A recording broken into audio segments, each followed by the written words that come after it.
ಸಂಜೆನೇ ಇಲ್ಲಿ ಸ್ವಲ್ಪ ಬೀಳಲಿಕ್ಕೆ ಶುರುವಾಯಿತು.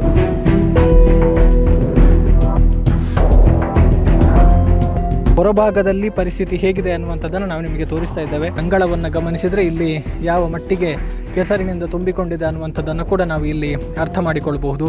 ಧಮಾಲ್ ಅಂತ ಹೇಳ್ತು. ಧಮಾಲ್ ಅಂತ ಇಲ್ಲಿ ಬಂದು ನೋಡುವಾಗ ಮಾರಿನ ಮೇಲೆ ಬಿದ್ದು ಎಲ್ಲ ಗೋಡೆ ಎಲ್ಲ ಕಲ್ಲಾಪಿಲ್ಲಿಯಾಗಿ ಕಿಟಕಿ ಹೊರಗಡೆ ಬಂದು ಏನು ಅವಂತರನೇ ಸೃಷ್ಟಿಯಾಗಿ ಮನೆಯೊಳಗೆ ಮೊಣಕಾಲಿನಷ್ಟು ಕೆಸರು ತುಂಬಿತ್ತು.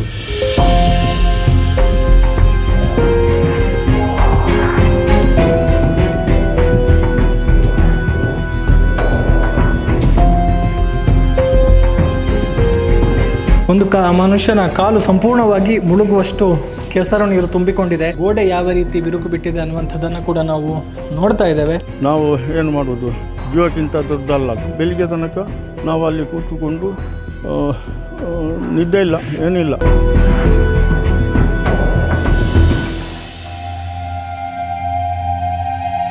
ದಕ್ಷಿಣ ಕನ್ನಡ ಜಿಲ್ಲೆಯ ಪುತ್ತೂರು ತಾಲೂಕಿನ ಕೋಡಿಂಬಾಡಿ ಗ್ರಾಮ ಪಂಚಾಯತ್ ವ್ಯಾಪ್ತಿಯ ಬೆಳ್ಳಿಪ್ಪಾಡಿ ಗ್ರಾಮದಲ್ಲಿ ಮತ್ತೆ ಮುಂದುವರೆದ ಪ್ರಕೃತಿಯ ರುದ್ರನರ್ತನದ ಮತ್ತೊಂದು ಉದಾಹರಣೆಯನ್ನು ನಿಮಗೆ ನಾವು ತೋರಿಸ್ತಾ ಇದ್ದೇವೆ. ಇದು ರೆಂಜಾಜೆ ಎನ್ನುವಂತಹ ಪ್ರದೇಶ. ಇಲ್ಲಿನ ಪದ್ಮನಾಭ ಶೆಟ್ಟಿ ಎನ್ನುವಂಥವರಿಗೆ ಸೇರಿದಂತಹ ಮನೆಯ ಹಿಂಭಾಗದ ಧರೆ ಭಾರೀ ಪ್ರಮಾಣದಲ್ಲಿ ಕುಸಿದು ಮನೆಗೆ ಹಾನಿಯಾಗಿರುವಂತಹ ದೃಶ್ಯಾವಳಿಗಳನ್ನು ನೀವು ಈಗ ಗಮನಿಸ್ತಾ ಇದ್ದೀರಿ. ನೋಡಬಹುದು, ಇಲ್ಲೂ ಕೂಡ ಯಾವ ರೀತಿ ಮೇಲ್ಭಾಗದಿಂದ ಕುಸಿಯುತ್ತಾ ಬಂದಂತಹ ಕಲ್ಲು ಮಣ್ಣು ಸಹಿತ ಗುಡ್ಡ ಮನೆಯೊಳಗೆ ನುಗ್ಗಿದೆ. ಮನೆಯ ಗೋಡೆಯನ್ನು ಒಡೆದುಕೊಂಡು ಒಳಭಾಗಕ್ಕೆ ನುಗ್ಗಿದೆ ಅನ್ನುವಂಥದ್ದು. ಇಲ್ಲೂ ಕೂಡ ಮನೆಯ ಒಳಭಾಗದ ದೃಶ್ಯಗಳನ್ನು ನಿಮಗೆ ತೋರಿಸುವಂಥ ಒಂದು ಪ್ರಯತ್ನವನ್ನು ಮಾಡ್ತೇವೆ. ಅದಕ್ಕೂ ಮುನ್ನ ಹೊರಭಾಗದಲ್ಲಿ ಪರಿಸ್ಥಿತಿ ಹೇಗಿದೆ ಅನ್ನುವಂಥದ್ದನ್ನು ನಾವು ನಿಮಗೆ ತೋರಿಸ್ತಾ ಇದ್ದೇವೆ. ಇಲ್ಲಿ ಗಮನಿಸ್ಬೋದು, ಕಾಲಿಡೋದಕ್ಕೆ ಕೂಡ ಸಾಧ್ಯ ಇಲ್ಲ, ಅಷ್ಟು ಕಾಲು ಹೂತು ಹೋಗುವಷ್ಟು ಈಗ ಸಂಪೂರ್ಣವಾಗಿ ಇಡೀ ಮನೆಯ ಅಂಗಳದಲ್ಲಿ ಕೆಸರು ತುಂಬಿಕೊಂಡಿದೆ. ಮೇಲ್ಭಾಗದಿಂದ ಬಂದಿರುವಂತಹ ಮಣ್ಣಿನ ರಾಶಿಯನ್ನು ನೀವು ನೋಡಬಹುದು. ಯಾವ ರೀತಿ ಮನೆಯ ಛಾವಣಿಯನ್ನು ಧ್ವಂಸ ಮಾಡಿದೆ ಅನ್ನುವಂಥದ್ದು. ಮನೆಯ ಒಳಭಾಗಕ್ಕೂ ಕೂಡ ನುಗ್ಗಿದೆ. ಇಲ್ಲಿ ಕಿಟಕಿಗಳ ಒಂದು ಅವಶೇಷವನ್ನು ಕೂಡ ನೀವು ನೋಡಬಹುದು. ಅದೇ ರೀತಿ ಅಂಗಳವನ್ನು ಗಮನಿಸಿದರೆ ಇಲ್ಲಿ ಯಾವ ಮಟ್ಟಿಗೆ ಕೆಸರಿನಿಂದ ತುಂಬಿಕೊಂಡಿದೆ ಅನ್ನುವಂಥದ್ದನ್ನು ಕೂಡ ನಾವು ಇಲ್ಲಿ ಅರ್ಥ ಮಾಡಿಕೊಳ್ಬಹುದು. ಸಂಪೂರ್ಣವಾಗಿ ಕೆಸರುಮಯವಾಗಿದೆ. ನಿನ್ನೆ ರಾತ್ರಿ ವೇಳೆಗೆ ನಡೆದಿರುವಂತಹ ಘಟನೆ. ಆದರೆ ಇಲ್ಲಿ ಅದೃಷ್ಟವಶಾತ್ ಯಾವುದೇ ಅಪಾಯ ಸಂಭವಿಸಿಲ್ಲ. ಆದರೆ ಮನೆಗೆ ಬಹಳಷ್ಟು ಪ್ರಮಾಣದಲ್ಲಿ ಹಾನಿಯಾಗಿದೆ ಅನ್ನುವಂಥದ್ದನ್ನು ನಾವು ಇಲ್ಲಿ ಗಮನಿಸಬಹುದು. ಇನ್ನು ಒಳಭಾಗದಲ್ಲಿ ಏನೆಲ್ಲ ಹಾನಿಯಾಗಿದೆ ಅನ್ನುವಂಥದ್ದನ್ನು ಕೂಡ ನಿಮಗೆ ತೋರಿಸುವಂಥ ಒಂದು ಪ್ರಯತ್ನವನ್ನು ಮಾಡ್ತೇವೆ. ಒಳಭಾಗದಲ್ಲಿ ಏನೆಲ್ಲ ಹಾನಿಯಾಗಿದೆ ಅನ್ನುವಂಥದ್ದನ್ನು ತೋರಿಸ್ತೇವೆ. ಅದಕ್ಕೂ ಮುನ್ನ ಅಲ್ಲಿ ಮಣ್ಣಿನ ಒಂದು ಆಘಾತಕ್ಕೆ ಅಥವಾ ಮಣ್ಣಿನ ಕುಸಿತಕ್ಕೆ ಸಿಲುಕಿ ಸಂಪೂರ್ಣವಾಗಿ ಹಾನಿಯಾದಂತಹ ಮನೆಯ ವಸ್ತುಗಳನ್ನು ಇಲ್ಲಿ ಜೋಡಿಸಿಟ್ಟಿರುವಂಥದ್ದನ್ನು ನಿಮಗೆ ತೋರಿಸ್ತಾ ಇದ್ದೇವೆ. ಮನೆಯ ಕಪಾಟುಗಳಾಗಿರ್ಬೋದು, ಈ ಭಾಗದಲ್ಲಿ ಮಂಚ ಎಲ್ಲವನ್ನು ಕೂಡ ಒಂದು ಮಣ್ಣಿನ ರಾಶಿಯಿಂದ ಹೊರತೆಗೆದು ಈಗ ಇಲ್ಲಿ ಒಣಗೋದಕ್ಕೆ ಇಟ್ಟಿದ್ದಾರೆ. ಸಾಧ್ಯ ಆದಷ್ಟನ್ನು ಹೊರಗಡೆ ತೆಗೆಯುವಂತಹ ಪ್ರಯತ್ನಗಳಾಗಿದೆ. ಆದರೆ ಇನ್ನೂ ಕೂಡ ಬಹಳಷ್ಟು ವಸ್ತುಗಳು ಒಳಗಡೆ ಉಳಿದುಕೊಂಡಿದೆ ಅನ್ನುವಂಥದ್ದು. ಈಗ ನಿಮಗೆ ಮನೆಯ ಒಳಭಾಗದ ದೃಶ್ಯಗಳನ್ನು ತೋರಿಸುವಂಥ ಒಂದು ಪ್ರಯತ್ನವನ್ನು ಮಾಡ್ತೇವೆ. ಸಂಪೂರ್ಣವಾಗಿ ಕೆಸರಿನಿಂದ ತುಂಬಿ ಹೋಗಿದೆ ಅನ್ನುವಂಥದ್ದು. ಯಾವುದೇ ರೀತಿಯಲ್ಲೂ ಕೂಡ ಇಲ್ಲಿ ಮನೆಯ ಒಂದು ಇತ್ತು ಅನ್ನುವಂಥದ್ದನ್ನು ಬರೀ ಕಟ್ಟಡವನ್ನು ಗಮನಿಸಿ ಹೇಳ್ಬೋದು ಅಷ್ಟೇ ಅಲ್ಲದೆ ಈಗ ಇಲ್ಲಿ ಸಂಪೂರ್ಣವಾಗಿ ಕೆಸರು ನೀರಿನಿಂದ ತುಂಬಿ ಹೋಗಿರುವಂಥದ್ದನ್ನು ನಾವು ಗಮನಿಸ್ತಾ ಇದ್ದೇವೆ. ಒಂದು ಮನುಷ್ಯನ ಕಾಲು ಸಂಪೂರ್ಣವಾಗಿ ಮುಳುಗುವಷ್ಟು ಕೆಸರು ನೀರು ತುಂಬಿಕೊಂಡಿದೆ. ಮನೆಯ ಹಿಂಭಾಗದ ಗೋಡೆಗಳೆಲ್ಲವೂ ಕೂಡ ಜಖಂಗೊಂಡು ಮಳೆಯ ನೀರು ಮಣ್ಣಿನೊಂದಿಗೆ ಮನೆಯ ಒಳಗೆ ನುಗ್ಗಿದೆ ಅನ್ನುವಂಥದ್ದನ್ನು ಇಲ್ಲಿ ನಾವು ಗಮನಿಸಬಹುದು. ಹಿಂಭಾಗದಲ್ಲಿ ಮಾಡಿದಂತಹ ರಚನೆಗಳು ಸಂಪೂರ್ಣವಾಗಿ ನಾಶ ಆಗಿದೆ, ಕುಸಿದು ಬಿದ್ದಿದೆ. ಎಲ್ಲ ಶೀಟಿನ ತುಂಡುಗಳಾಗಿರ್ಬೋದು ಅಥವಾ ಕಾಂಕ್ರೀಟ್ನ ತುಂಡುಗಳಾಗಿರ್ಬೋದು, ಬಾಗಿಲಿನ ಅವಶೇಷಗಳಾಗಿರ್ಬೋದು, ಎಲ್ಲವೂ ಕೂಡ ಇಲ್ಲಿ ಬಿದ್ದಿರುವಂಥದ್ದನ್ನು, ಬಾಗಿಲಿನ ಒಂದು ದೃಶ್ಯವನ್ನು ಕೂಡ ನೀವು ಇಲ್ಲಿ ಗಮನಿಸಬಹುದು. ಅದೇ ರೀತಿ ವಿದ್ಯುತ್ ಸಂಪರ್ಕದ ವ್ಯವಸ್ಥೆಗಳು, ಗೋಡೆ ಯಾವ ರೀತಿ ಬಿರುಕು ಬಿಟ್ಟಿದೆ ಅನ್ನುವಂಥದ್ದನ್ನು ಕೂಡ ನಾವು ನೋಡ್ತಾ ಇದ್ದೇವೆ. ಇದು ಮಳೆಯ ರುದ್ರ ನರ್ತನಕ್ಕೆ ಆಗಿರುವಂತಹ ಅನಾಹುತಗಳ ಇನ್ನೊಂದು ಉದಾಹರಣೆ ಅನ್ನುವಂಥದ್ದು. ಬಹುಶಃ ಕೋಡಿಂಬಾಡಿ ಗ್ರಾಮ ಪಂಚಾಯತ್ ವ್ಯಾಪ್ತಿಯ ಬೆಳ್ಳಿಪಾಡಿಯಲ್ಲೇ ಬಹಳಷ್ಟು ಇಂತಹ ಘಟನೆಗಳು ನಡೆದಿರುವಂಥದ್ದು ಬಹಳಷ್ಟು ಒಂದು ಆತಂಕಕ್ಕೆ ಈಡು ಮಾಡಿದೆ. ಬಹುಶಃ ಈ ಒಂದು ಕೋಣೆಯನ್ನು ಗಮನಿಸಿದರೂ ಕೂಡ ಸಂಪೂರ್ಣವಾಗಿ ನೀರು ಕೆಸರಿನಿಂದ ತುಂಬಿಕೊಂಡಿದೆ ಅನ್ನುವಂಥದ್ದು. ಇಲ್ಲಿದ್ದಂಥ ವಸ್ತುಗಳನ್ನು ಸಾಧ್ಯ ಆದಷ್ಟು ಮಟ್ಟಿಗೆ ಇಲ್ಲಿಂದ ಶಿಫ್ಟ್ ಮಾಡುವಂಥ ಕೆಲಸಗಳಾಗಿದೆ. ಬಹುಶಃ ಇಡೀ ಕೋಣೆಯಲ್ಲಿ ಕೆಸರು, ನೀರು, ಕಲ್ಲು ತುಂಬಿಕೊಂಡಿದೆ ಅನ್ನುವಂಥದ್ದು. ಇದು ಈ ಒಂದು ಘಟನೆಯ ಭೀಕರತೆ ಎಷ್ಟಿತ್ತು ಅನ್ನುವಂಥದ್ದಕ್ಕೆ ನಾವು ನಿಮಗೆ ತೋರಿಸಬಹುದಾದಂತಹ ಸಾಕ್ಷಿ. ಅಂದರೆ ಇದು ಸಂಪೂರ್ಣವಾಗಿ ಮನೆಯಾಗಿತ್ತು, ಯಾವುದೋ ಗುಡ್ಡ ಪ್ರದೇಶದಲ್ಲಿ ನಿಂತಿರುವಂಥದ್ದಲ್ಲ.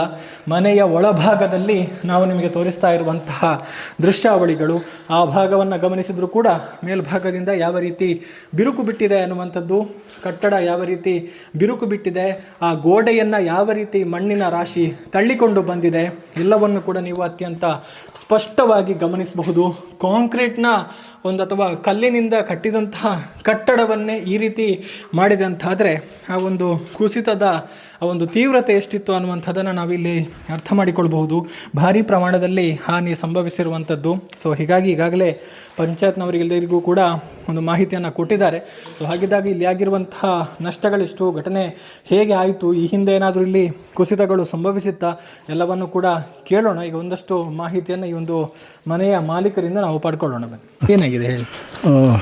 ನೋಡಿ, ಫಸ್ಟಿಗೆ ಸಂಜೆ ಆಗುವಾಗ ಮಳೆ ಜೋರಾಗಿ ಬರಲಿಕ್ಕೆ ಶುರುವಾಯಿತು.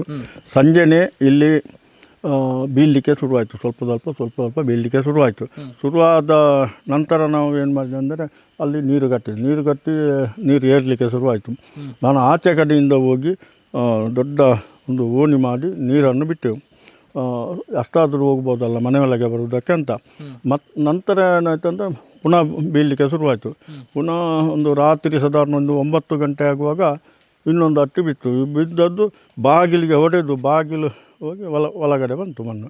ಮತ್ತೊಂದು ಸಲ ಬೀಳುವಾಗ ನಮ್ಮ ಹಿಂದಿನ ಮಾಡಿಗೆ ಬಿದ್ದು ಈ ರೂಮಿನ ಒಳಗೆ ಬಿತ್ತು.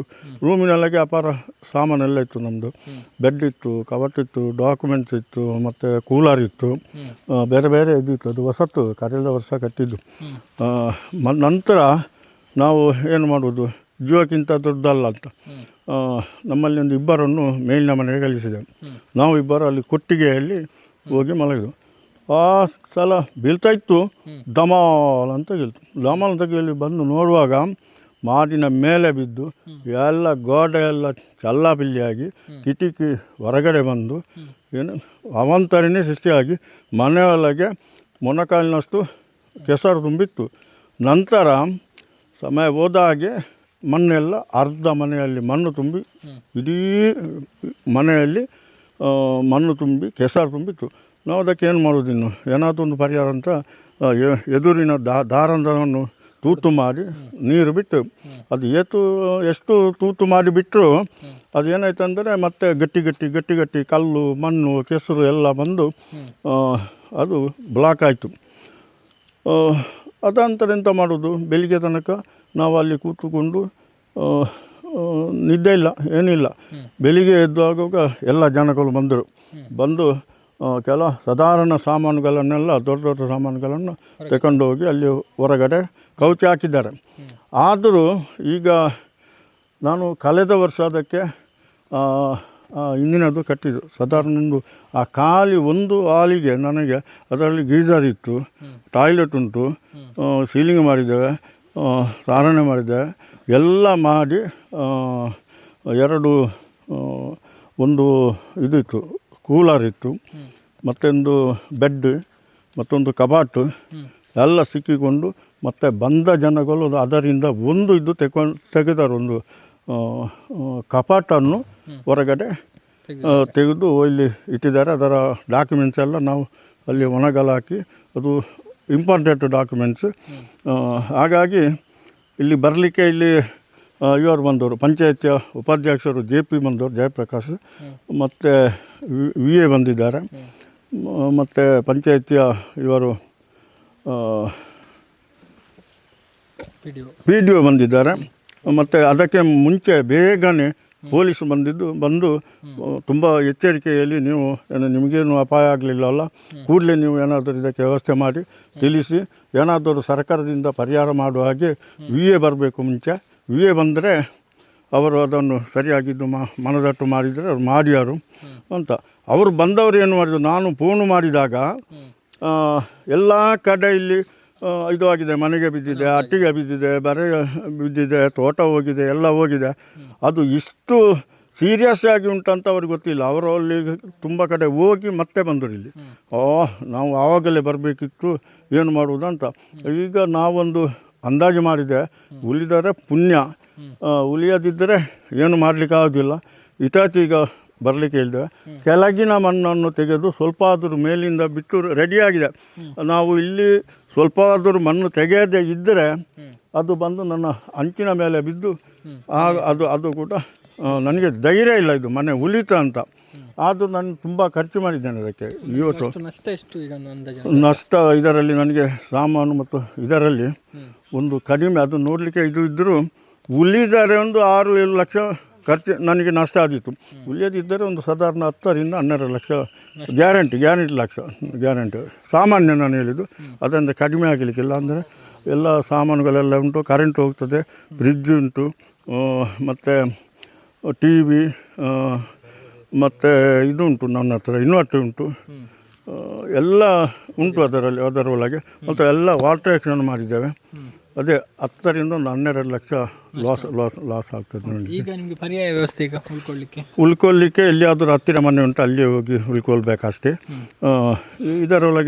ಅದರೊಳಗೆ ಉಳ್ಕೊಳ್ಳುವುದರಿಂದ ಅದರ ಒಳಗೆ ಹೋಗ್ಲಿಕ್ಕೆ ಆಗುದು. ಅಷ್ಟು ಕೆಸರು ತುಂಬಿ ಮಣ್ಣು ನೀರು ಎಲ್ಲ ತುಂಬಿ ಎಲ್ಲ ರೂಮುಗಳಿಗೆ ಹೋಗಿ ಎಲ್ಲಿ ಕಾಲು ಇಡಲಿಕ್ಕೆ ಸಾಧ್ಯನೇ ಇಲ್ಲ ಅಂಥ ಪರಿಸ್ಥಿತಿ. ಮತ್ತು ಎಲ್ಲ ಬಿದ್ದು, ಗೋಡೆ ಬಿದ್ದು ಒಳಗಡೆ ಉಂಟು, ಮತ್ತು ಆ ಚಾವಣಿಗೆ ಇದು ಸೀಟು ಬಿದ್ದುದುಂಟು, ಮತ್ತು ಎಲ್ಲ ಬಿದ್ದದ್ದು ಅಲ್ಲೆಲ್ಲ ಉಂಟು, ಕಲ್ಲು ಮುಳ್ಳು ಎಲ್ಲ ಉಂಟು ಮನೆಯೊಳಗೆ.